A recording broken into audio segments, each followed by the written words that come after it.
All right, pull up a chair. It's story time. Here's the scene.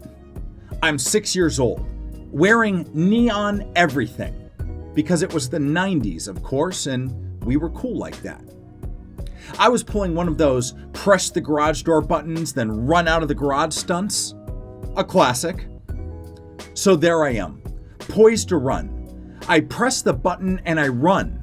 But when I tried to roll out of the garage, I didn't make it.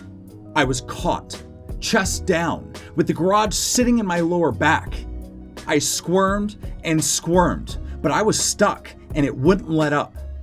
The laser trigger failed, plus the downforce was set too high, and I'm just some 6-year-old scrawny kid.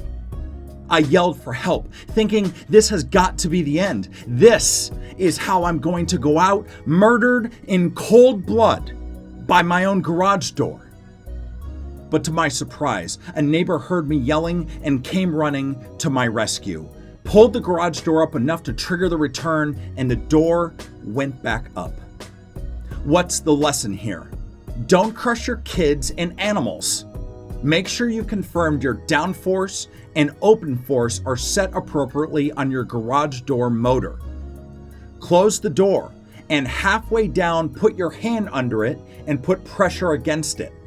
Is it easy to trigger the return, or is it dragging you down? Adjust it until it's comfortable. Hey, thank you for listening to my story, and I hope you learned a valuable lesson so you don't have to learn it yourself. See you on the next video where we talk about landscaping that's touching your house, but shouldn't be. We'll see you then.